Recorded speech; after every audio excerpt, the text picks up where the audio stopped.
It's the full-time whistle. Rangers are champions of Scotland. They've reclaimed the title from Celtic, and just to rub it in, their crowning moment comes on the ground of their fierce rivals. Rangers' 100th league victory over Celtic has made them champions for the 48th time.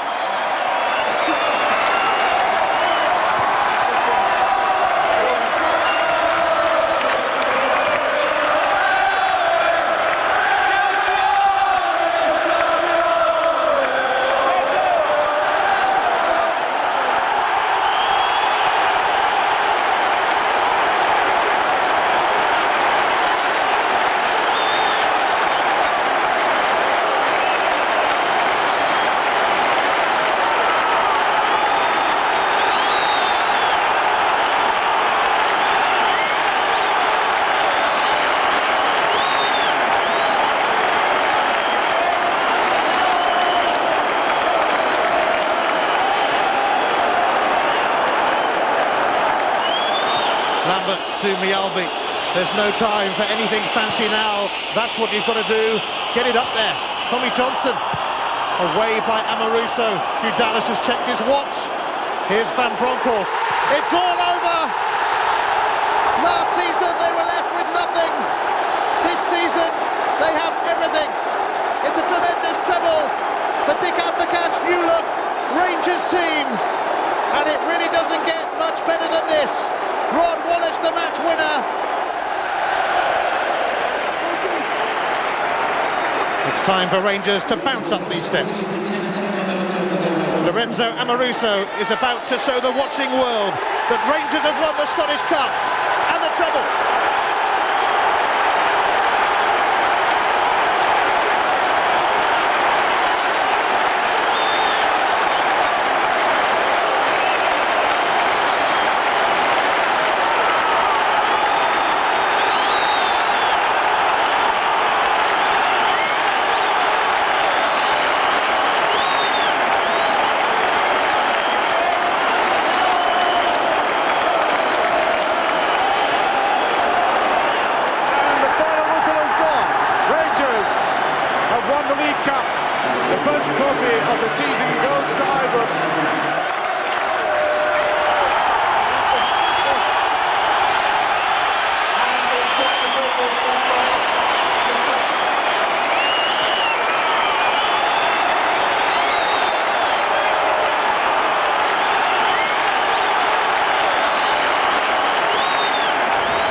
The moments that made the final season of the 20th century one never to be forgotten.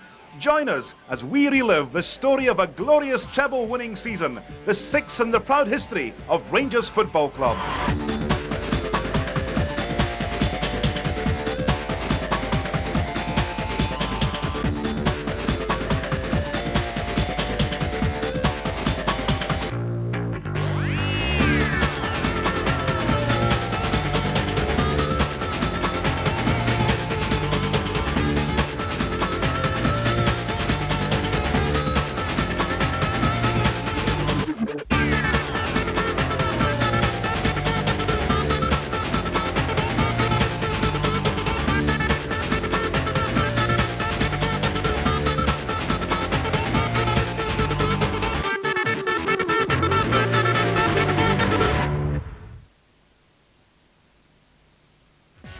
He's mastermind of the Treble collection. Yes, we've words of wisdom from the man who made it all possible, the irrepressible gaffer, Dick Advocat.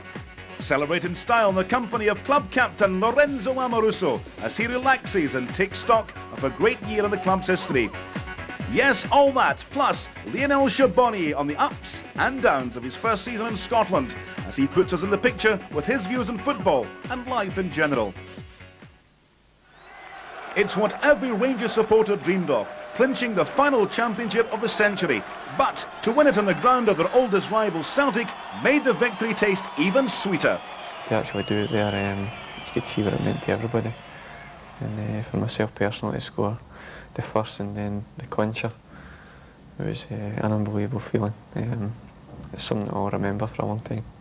The opportunity actually fell in our lap that we were able to win the championship on your archest rival's ground, if you will. It was a great feeling and great reward for the players and certainly the supporters, because they were simply the best, as they say, you know. And it is a cliche, but absolutely fantastic. And it was a fantastic day. Yet back in August, how could anyone have predicted how the season would go? The old warriors of the 9-in-a-row campaign had left the field empty-handed from the battle to make it 10, the dream finally dying in the closing minute of the last Ibrox League game against Kilmarnock. The despair of the players was there for all to see. They knew the time with Rangers was coming to an end.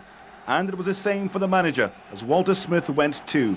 So the end of one great era and the start of another. In his place, the man handpicked by David Murray to lead the club into the new millennium, Dick Advocaat, a man whose style of management had earned him the nickname of the Little General. Well, I had some reason to change from club, because first of all, I worked for a long time in Holland, and I got the opportunity to go to another country, and Glasgow Rangers was the first club who approached me. So the most important thing is that, again, I could work for a big club like the Rangers. Secondly, it was for me important to get a challenge again to build up a total new team. His pedigree was well established at domestic and international level in Holland, having led PSV Eindhoven to a League and Cup double in 1996, and the national side to the quarter-finals of the World Cup in America in 1994. With virtually a whole new side to assemble to challenge for honours, the chairman once again demonstrated the great ambition of the club, investing millions of pounds in rebuilding the squad, and 8 new players immediately arrived in a flurry of transfer activity.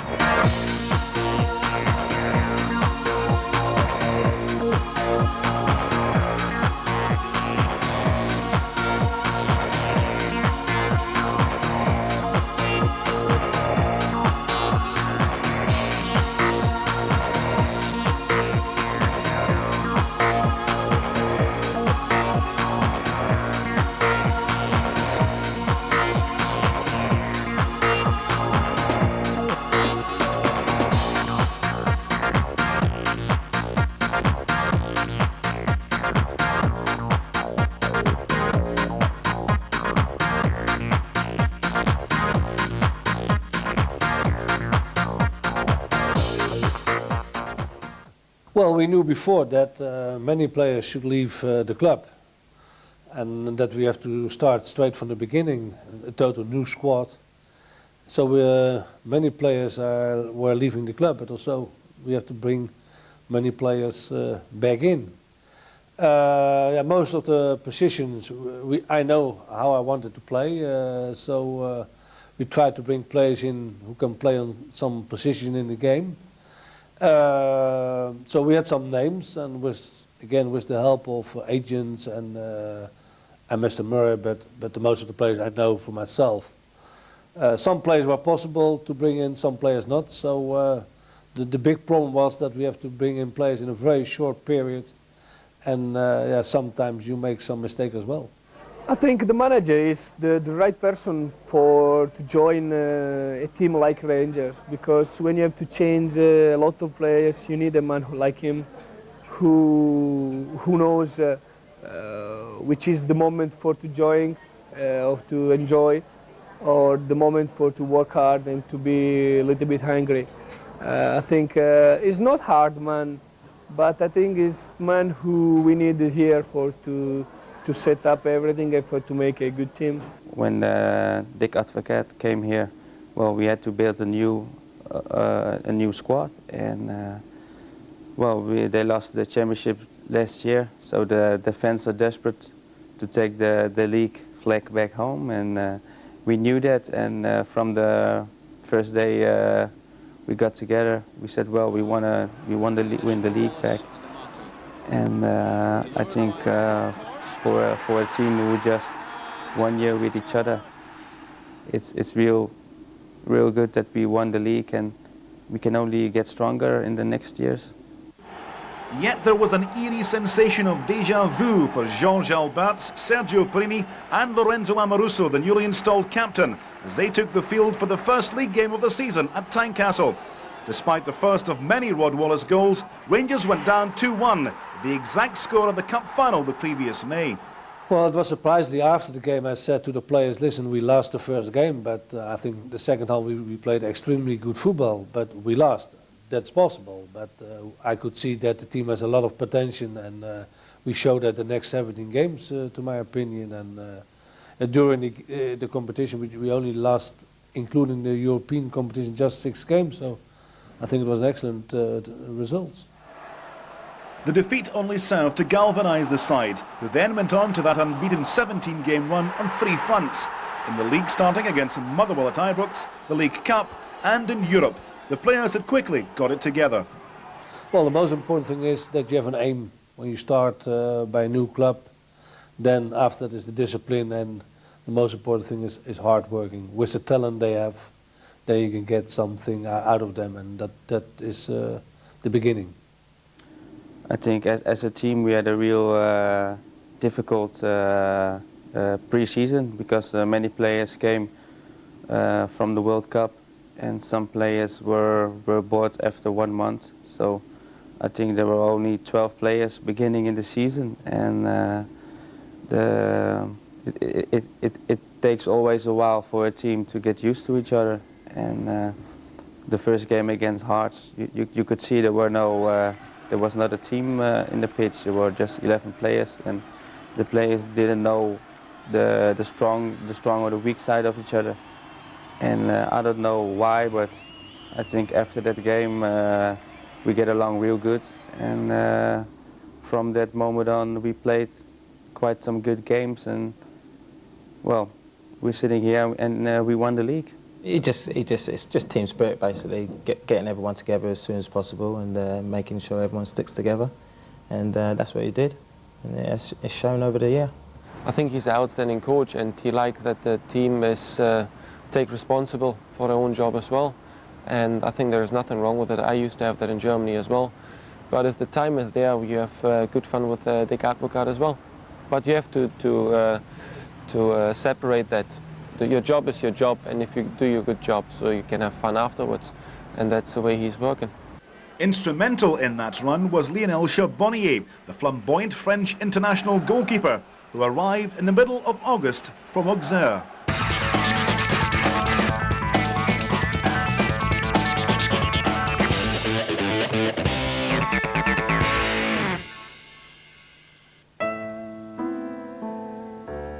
Just 5 minutes from Ibrox is the kind of place which makes Lionel Charbonnier feel very much at home. It's the first visit to one of Glasgow's great treasures for the Frenchman with a passion for his art, whether it be between the sticks or with his brushes and canvas.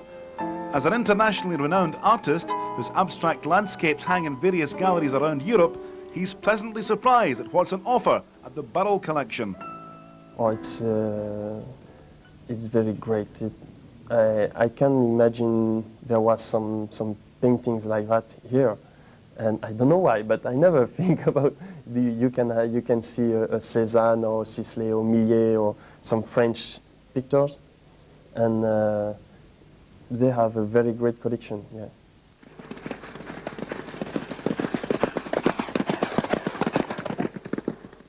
At 32, Lionel has built a life of many parts, all of them driven by a passion for living.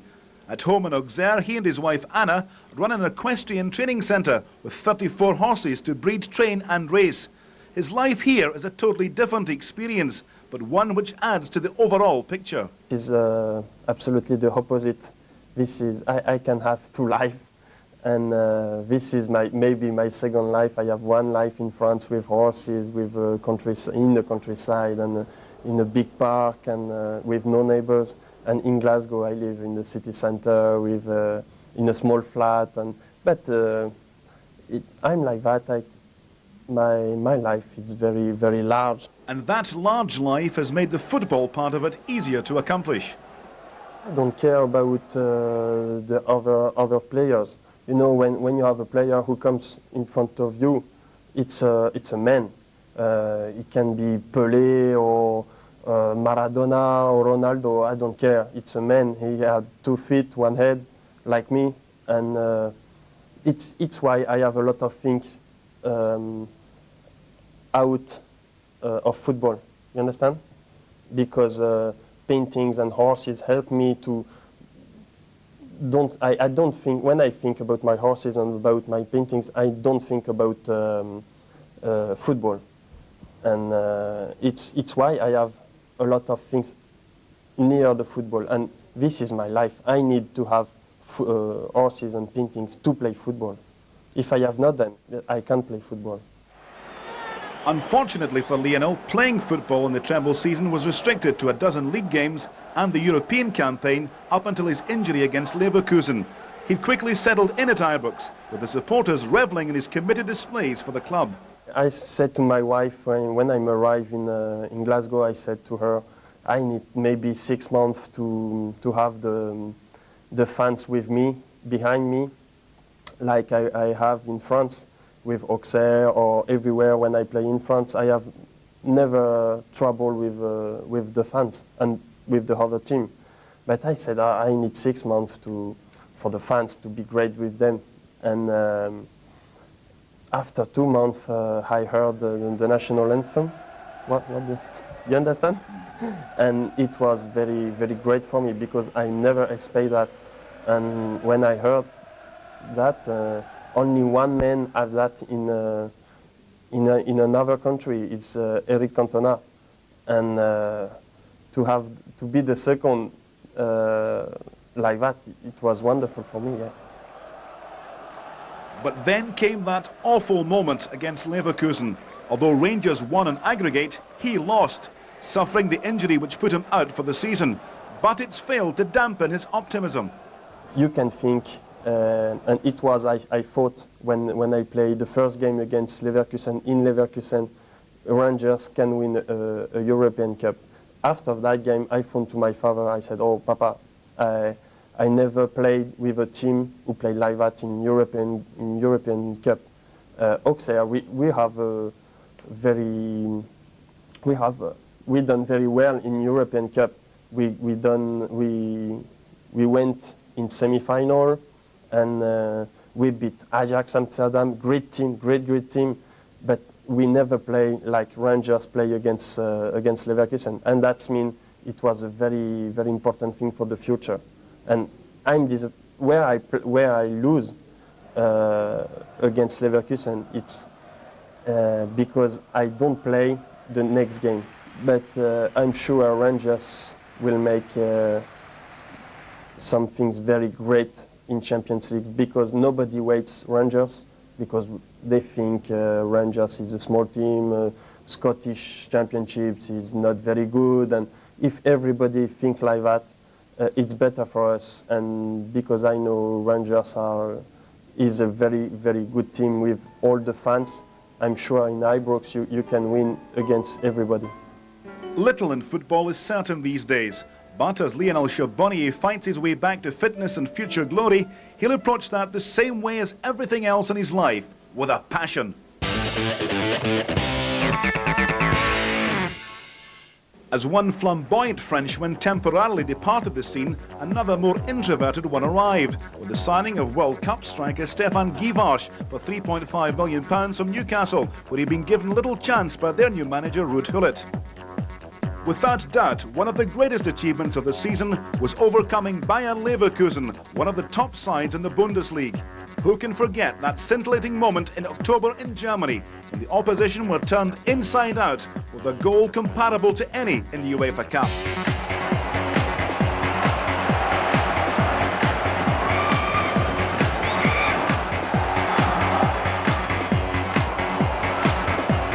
Roberto dazwischen.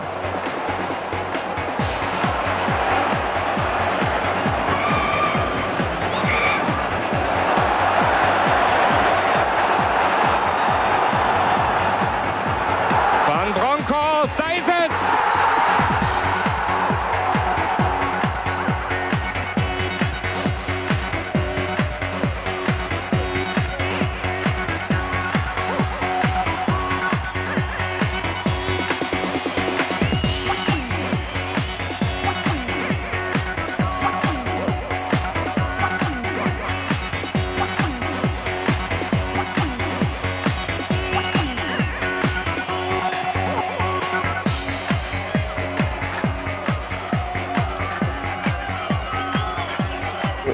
Before, a couple of days before the game, the manager had been saying I'm 15 million and that, but the gaffer had said to me that's just all talk, just to put a wee bit of pressure on me. But I didn't really read the papers or anything, you know what I mean? I just went into the game just to try my best. And obviously everybody was talking about that turn, but I can't really remind much about it. It's just one of the things you do in the game, you know what I mean? So when I slipped the ball through to Giovanni and he finished.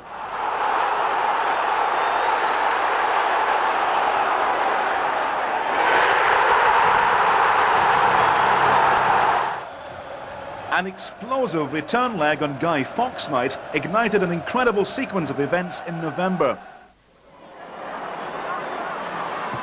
Just 4 days later, St Johnstone were demolished in Rangers' biggest win of the season, notching up 7 at McDermott Park, including a brace for Givash, who'd come off the bench for his debut. And a superb strike from Andrej Kanchelskis, only his second league goal, and both had been against the Perth side. Aberdeen was seen off the following Saturday, before the biggest shock of the season occurred at Celtic Park.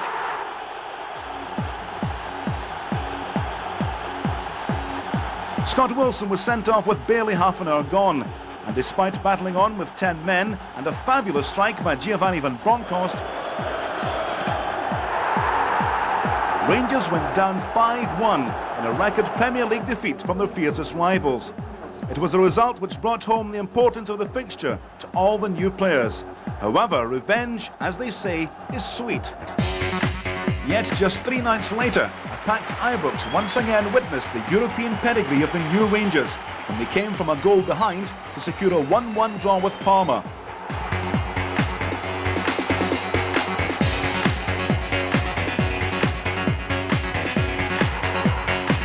The Italians, who went on to win the UEFA Cup, were on the rack for almost the whole of the second half, with Rangers unlucky not to add to Rod Wallace's equaliser.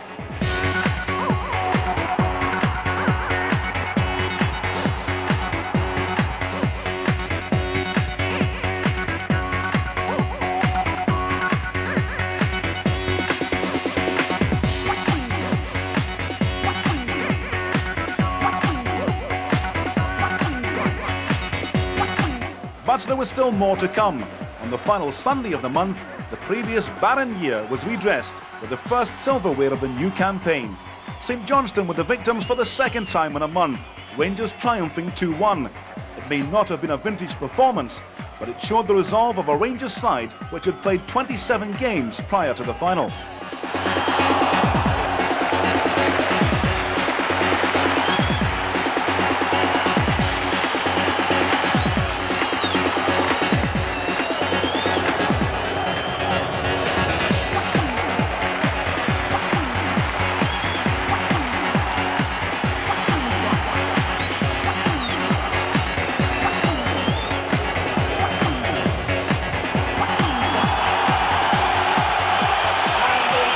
Well, it was very important because we all worked so hard by this club to get the result.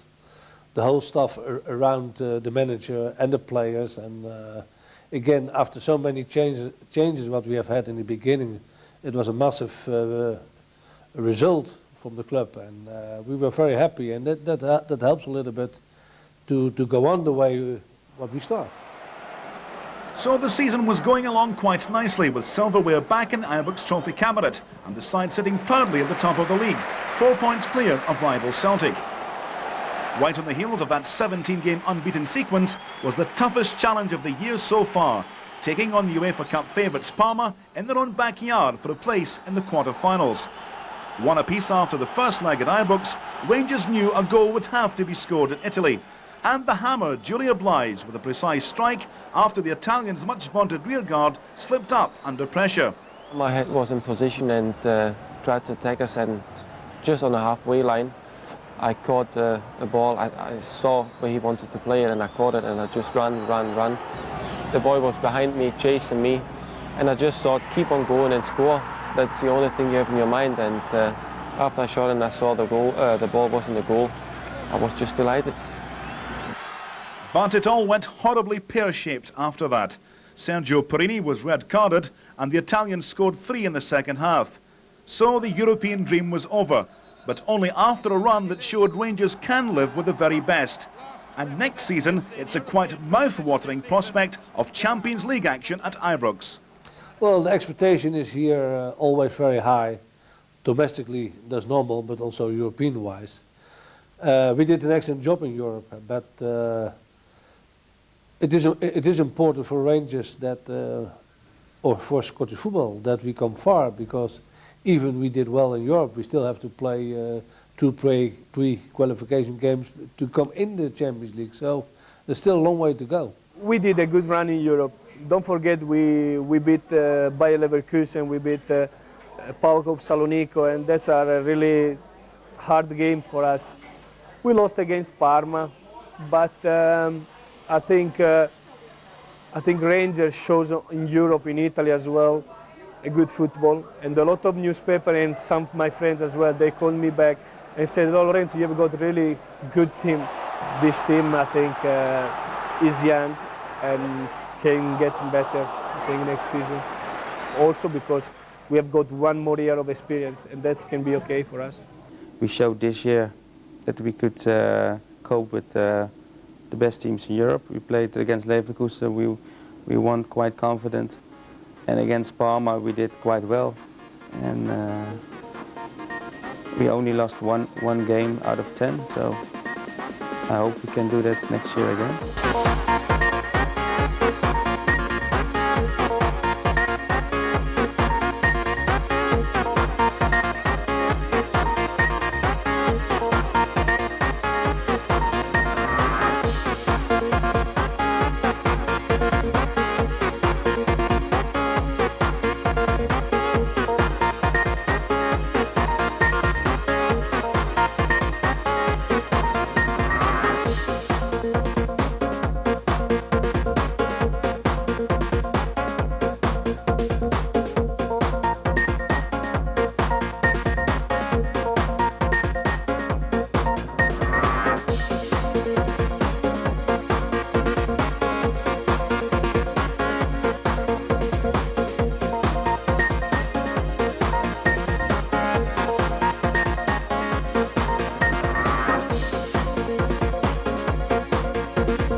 In fact, the 3-1 defeat in Parma was the only one in an 18-game run up to the only home defeat of the season against Dundee United in late March.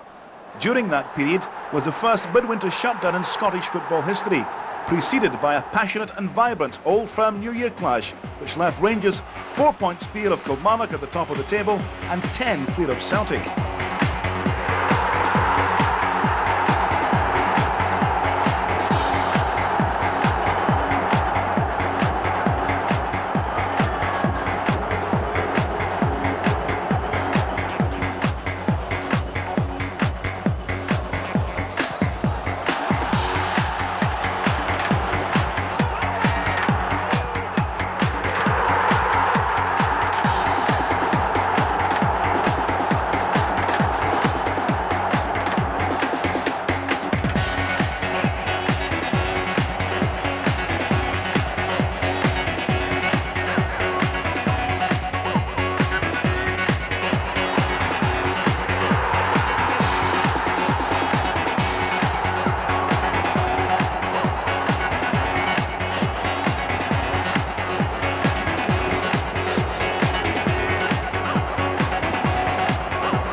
And then it was off to the sunshine of Florida.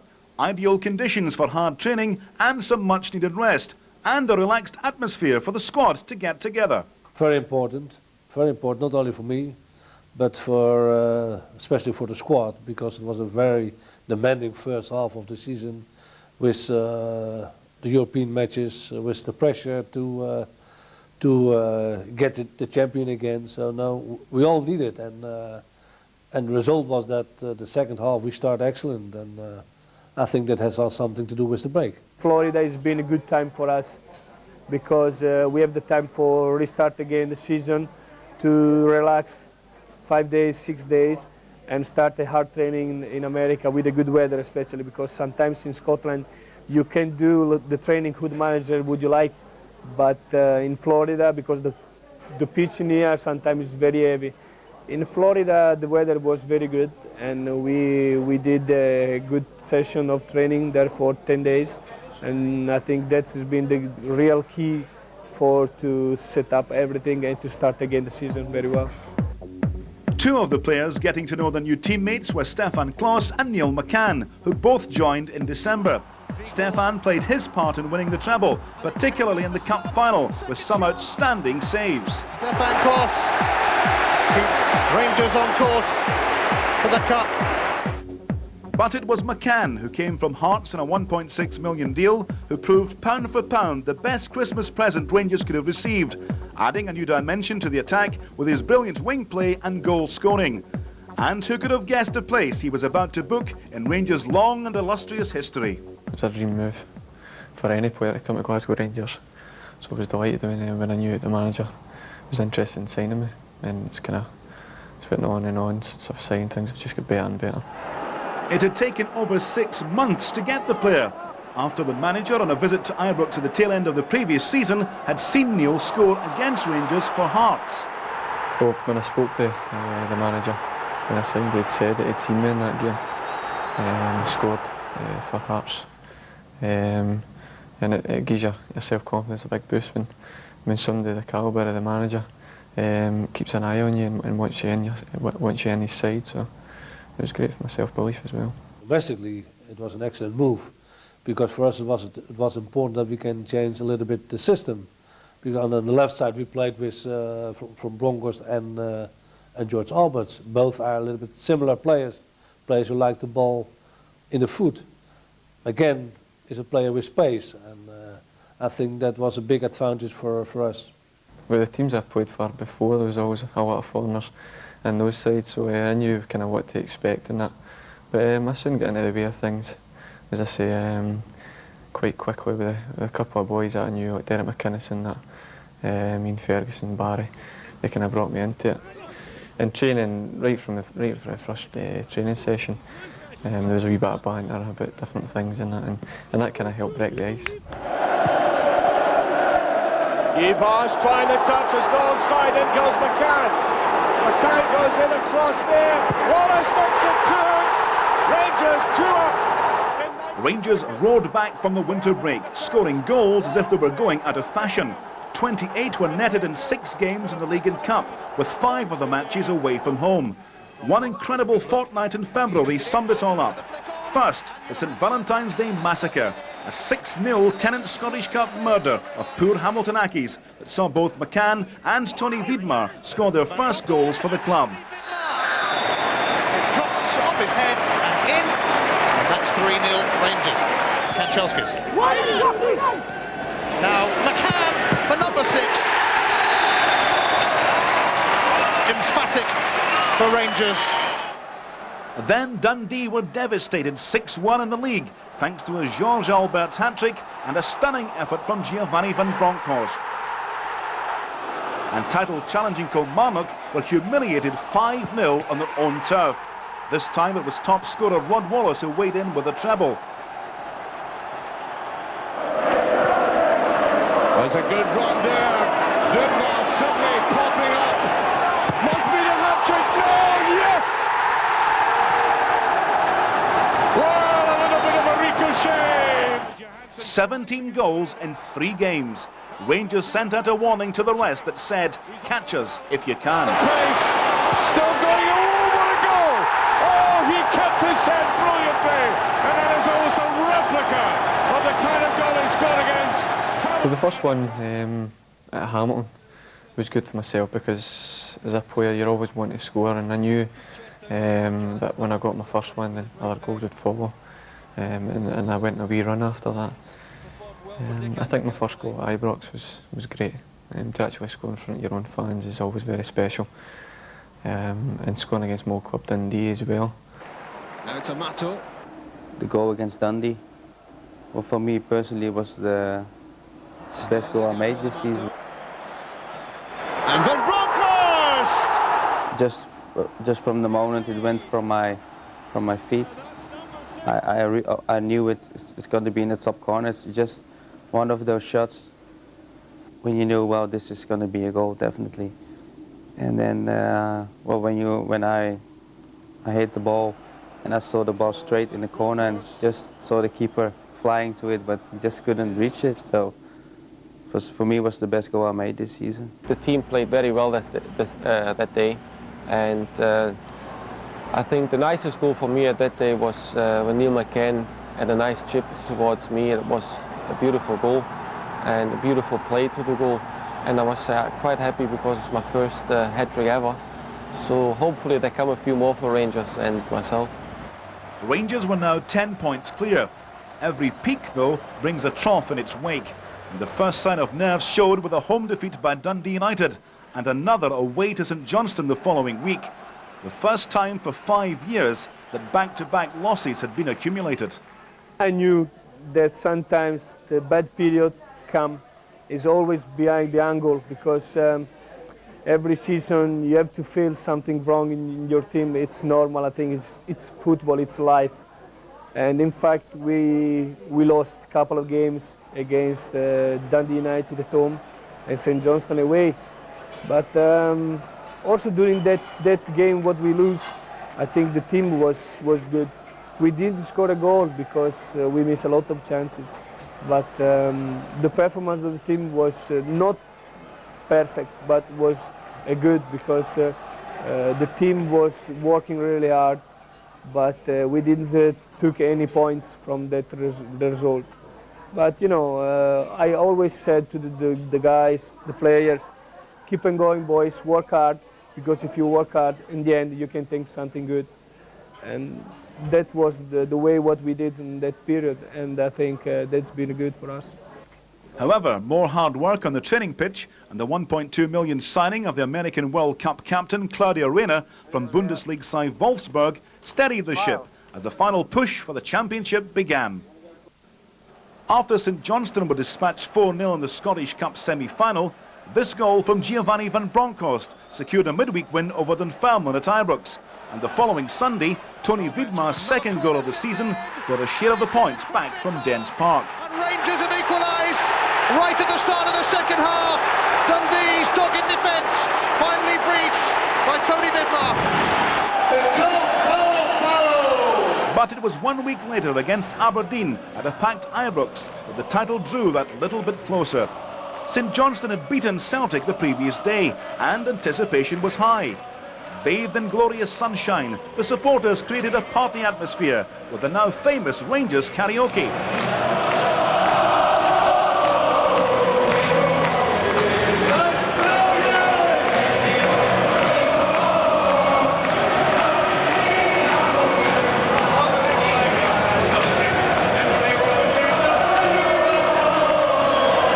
Rangers trail 1-0. Amato with a big chance to get them level here. He takes it.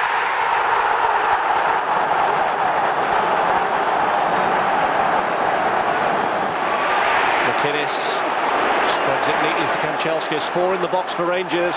Kanchelskis goes alone and scores! Warner is beaten, and Kanchelskis, who's been a real menace to Aberdeen all season, does it again.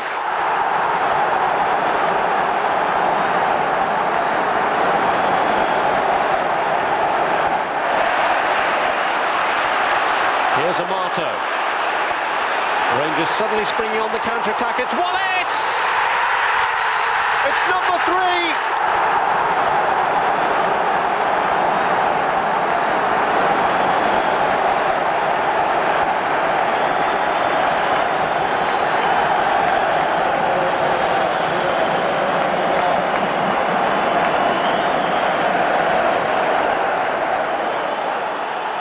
So the the picture was clear. The championship could be won against Celtic on their home turf for the first time in Rangers history. If motivation were ever needed, this was it in spadefuls. But as you might expect by a squad managed by Dick Advocaat, everything was in perspective. No, I don't think that that the need was there. Everybody knew before we lost the game there. The last game was 5-1. And if you have pride in your body, then you know what you have to do. Most important thing in that game, because we could be the champion there, that we control our emotions. And I was very proud of everybody around Rangers, not only the players but also the fans, the behavior of our club, and that's the reason that we beat Celtic there. Oh, I knew it was a massive game for the supporters, as well as everyone else involved. It was just a matter of being professional and making sure we got the right result for Rangers, and we got the win at the end of the day, and it was a great result for us. Well, every player was really involved in that game. Also, who didn't play, who was at home, who was injured. Everybody in the dressing room was really ready to make a big game. But I think the team has been always quiet. It's been always concentrated. It's been always ready to go on the pitch and to show himself on the best he can do. And that's why I think on the pitch there was just one team, Rangers, because we went on the pitch against almost 60,000 Celtic fans, and we tried to play football all the time. We are being nervous, apart Rod Wallace in the end of the game, but we showed on the pitch we want to win that league and that game, because I think the way what we played, I think, was very brilliant, and I think everybody watching the television that game, and everybody can say Rangers are champion now in Scotland because they are the better team this season. I think it was just normal as a normal game. I think we went to Glen Eagles to sleep there, and well, the atmosphere was quite relaxed, and well, just before the game we said to each other, well, this is our moment, and this is the first time the Rangers can be champions in Celtic Park, and we can make history. And everybody said, well, let's do this. So the stage was set. In a gladiatorial atmosphere, Rangers controlled themselves and the match. The rest, as they say, is history. Bronkhorst slides it through here to Rod Wallace, and it's in from McCann, and Rangers have the lead. And are they edging towards the title? Neil McCann is buried underneath his celebrating teammates. Yeah, it all came from a good early ball from George Alberts. Rod Wallace wanted it in behind and got it, and nobody picked up Neil McCann at the front post. And although he's stretching, it's well controlled. All he's trying to do is get it on target, and nobody picked up McCann's run to the front post there. A well-worked move by Rangers, and a good finish from Neil McCann, who looks as sharp as a tack tonight.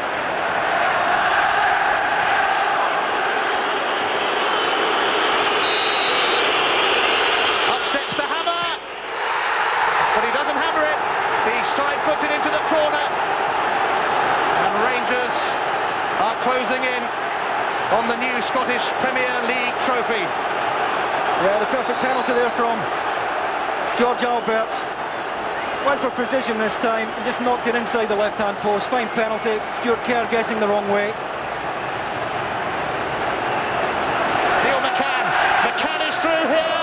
He's past the keeper, and Neil McCann has clinched the championship for Rangers. It's 3-0. It's the magnificent McCann.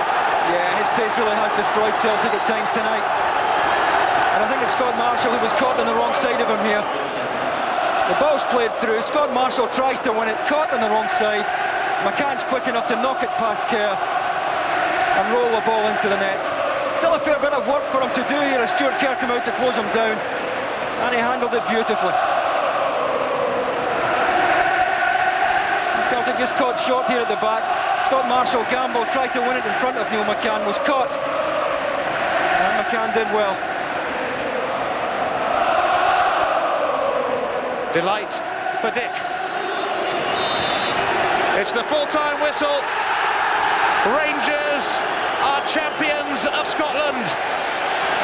They've reclaimed the title from Celtic. And just to rub it in, their crowning moment comes on the ground of their fierce rivals. Rangers' 100th league victory over Celtic has made them champions for the 48th time. Well, it was not only Bert and myself, it was Tommy Miller-Nielsen, it was John Quaig, it was Douglas Odom, it was Campbell Ogilvie. All the people around the first team worked so hard to get the result. The people outside Rangers doesn't realize that, but we all worked so hard to get this result. So that was an explosion for us, and we were all, still are, very happy and proud. We were always focused on winning the championship first and foremost. Didn't matter where we did it, but obviously the Celtic game gave it that wee bit of extra edge. To actually do it there, you could see what it meant to everybody. And for myself personally to score the first and then the clincher, it was an unbelievable feeling. It's something I'll remember for a long time. Glasgow Rangers Football Club to me is possibly the biggest club in Britain. I'm a Rangers fan, and it's a situation that you've got to be very professional in. And I think on the day at Parkhead we did conduct ourselves very well indeed, and to win the game as emphatically as we did in the way we played, I think was testament to how good a side we are, you know. And the party continued into the night. Back at Ibrox, a crowd of 4,000 gathered to pay tribute to their heroes, and they weren't disappointed as the players expressed their thanks for the fan support.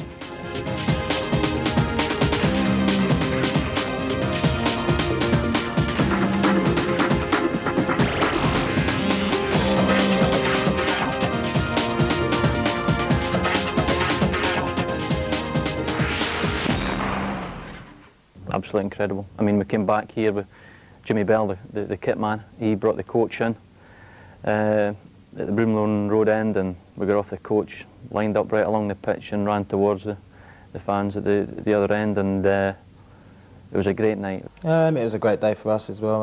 For me personally, although I got sent off, it didn't dampen it at the end of the day. I think the game was already won by then, so it was a great day for us, and we had a few drinks after. It was good. I couldn't believe it when we was coming back. Everyone was saying that there's going to be people at the ground and everything. I said, oh, that'd be good. And when I came here, it was brilliant. Yeah, there was loads of people there. So I was well pleased with the way they came over for us. Well, I think after the game the team was very tired. It was a very hard game, and everybody has to calm down and settle down first of all. And we knew another 3 games to play. So instead of celebrating, we get focused on the other stuff again. 7 days later, in full view of the nation, Lorenzo Amoruso led his team back onto the park after the match against Hearts to accept the first Bank of Scotland Premier League Championship trophy, and Ibrox erupted.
Yes, it was my first championship, and I think the atmosphere yesterday was tremendous. And well, if you see how the fans react to the league, and it was fantastic. And obviously we brought a lot of joy to the fans, and that's always nice when you can do that. When everything goes well, the manager is always satisfied, and I think we gave him a lot of times when he could be satisfied about the team, and so I think that's the main thing for a player to do, to let the manager be proud of his team, and I think we did that this year. It was fantastic. I actually heard my name being sung for the Rangers fans for the first time, and that was quite special. It was great to hear them singing. To win the championship, I'm still only 24, that's me get a Scottish Cup winners medal and a championship medal, and hopefully I'm not finished yet, but yesterday was magnificent. As the euphoria of winning the championship settled, Lorenzo Amoruso took time out to talk in depth about his sensational first season as captain of Rangers Football Club, the responsibilities that go with the job, and his hopes for the future.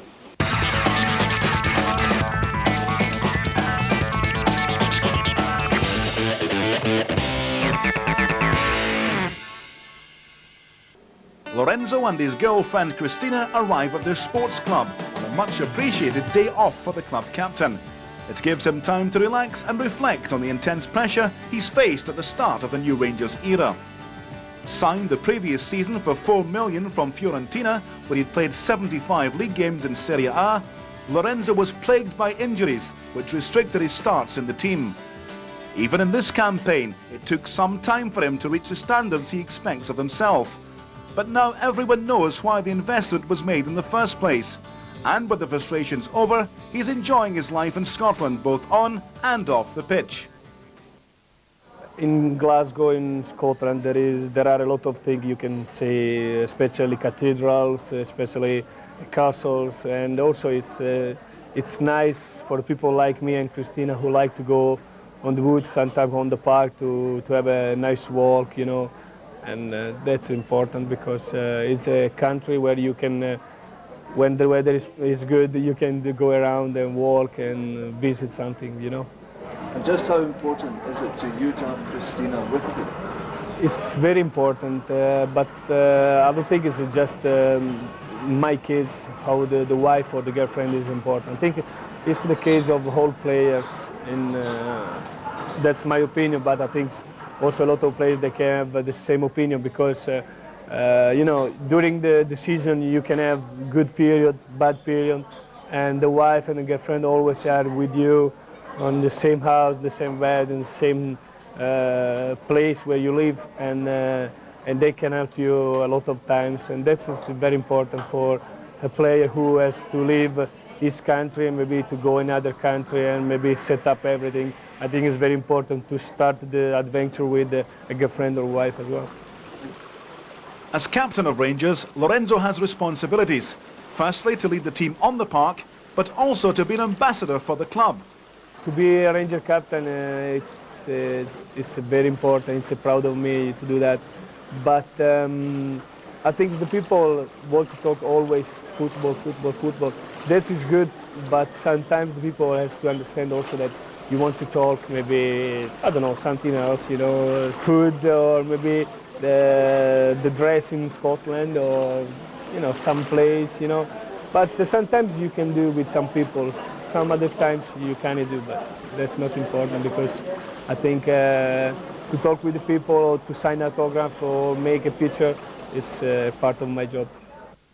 Lorenzo was chosen by Dick Advocaat to skipper the side. There are a couple of factors which a big Italian attributes to the decision. I can say, I think, because I have a strong character, because I want always to win during the training as well.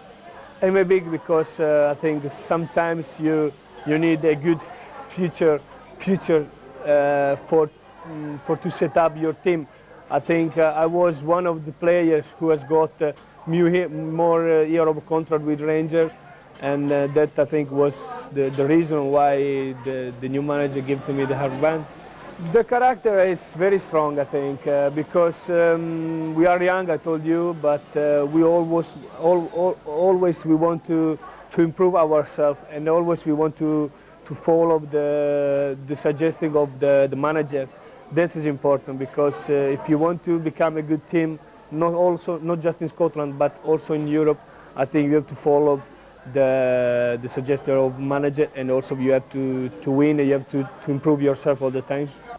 The captain has a special responsibility to make the squad as happy and as focused as possible, and it's clear the players respond to his leadership. There's a camaraderie around the squad which many people doubted could exist following the departure of so many well-known faces. But the new men have a collective appetite for the challenges ahead. Well, I think apart 3-4 players in this team, not a lot of players, they played in Champions League. Will be a great experience, but we are always ready to make a big fight with the other teams, especially in the beginning of the season, next season, because we have to play the pre-qualification to go in Champions League. But everybody, I think, are ready to fight for that place in Champions League, because it will be a great feeling, will be a great sensation to be in the paradise of football in the world. And leading them in the European adventure will be Lorenzo. There's only one, Amoruso.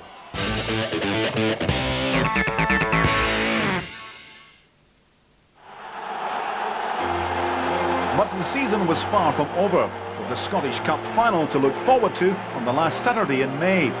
The new Hampden Park played host to its first game, and it was fitting that the occasion was the biggest of all, a final featuring the Old Firm. For Rangers, the treble was in sight, and the opportunity to make Celtic's season a barren one.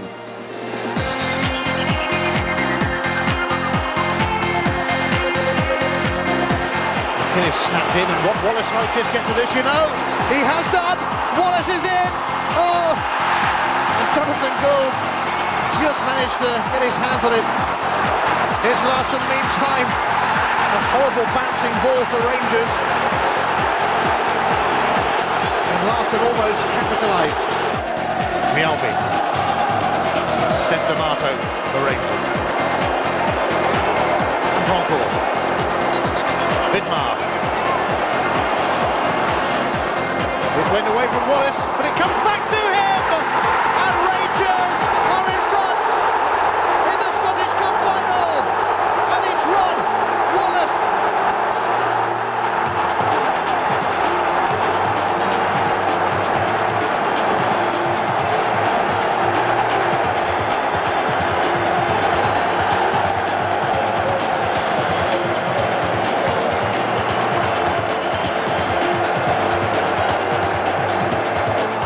Cross. Stubbs didn't make much contact, but here's Weghorst! Splendid save from Stefan Cross. Weghorst. And it came back to Stubbs. Second chance. Stefan Cross keeps Rangers on course for the cup. Weghorst. All crosses flat a little. Stubbs is there. Lambert. Was that handball from Amoruso? Hugh Dallas has a look and says no.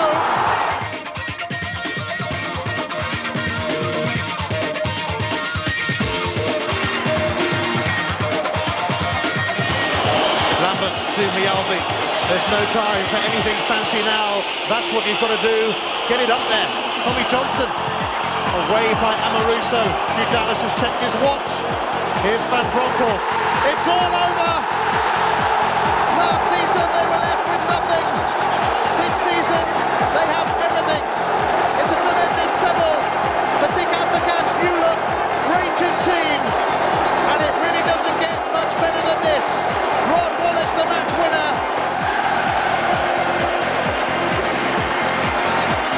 It's time for Rangers to bounce up these steps. Lorenzo Amoruso is about to show the watching world that Rangers have won the Scottish Cup and the treble.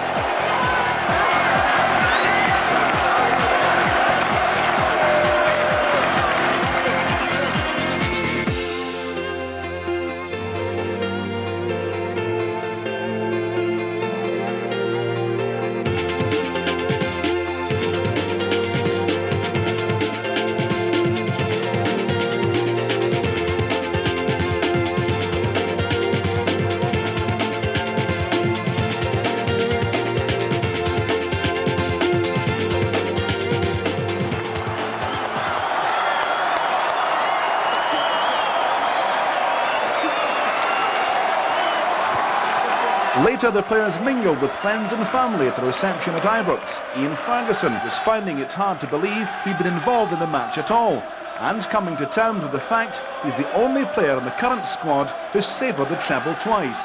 His first back in 1993-94.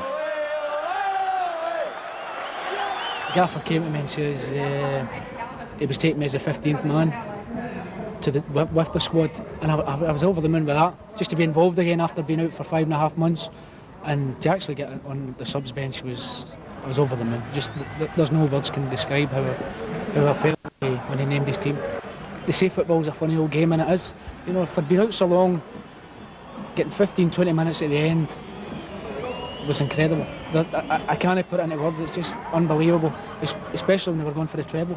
I keep saying it, mentioning I'm a wee boy from Parkhead, and to have 2 trebles with this great club is unbelievable. The final words on the season's spectacular success come from the captain Lorenzo Amoruso and the architect of the campaign Dick Advocaat, who in his first season has joined the ranks of the great Rangers managers who've won the treble. It's brilliant, you know, it's fantastic, because when you win, the feeling when you win it's brilliant, absolutely. Doesn't matter when you win, but if you win Scottish Cup, League and everything, it's brilliant, you know. More trophy you can have, more enjoy you can celebrate with your fans, with your family, with your friends, and with everybody who works for Rangers. We all are very proud at the Rangers Football Club at the moment. We achieved so many prizes, and no, we're all happy. For all of us, special if you win the championship at Celtic Park, you beat them again in the cup final. It's a big achievement, and yeah, again, it is a special occasion for us as well. I think we have had the whole season. As you realize, when we started, we lost the first game, and almost from the third game on, we were on the first place. After that, we had an excellent run in Europe, and all the prizes came later on, so I think the commitment was there the whole season. And the fantastic news for Rangers supporters is the determined Dutchman has pledged his future to the club for another 3 years. Well, everything, it was important to show my commitment to the club as well after one excellent season, and we all know that we can't do it in one year. We all want to compete in Europe, but that takes more years than one, and hopefully we can do it within 4 years.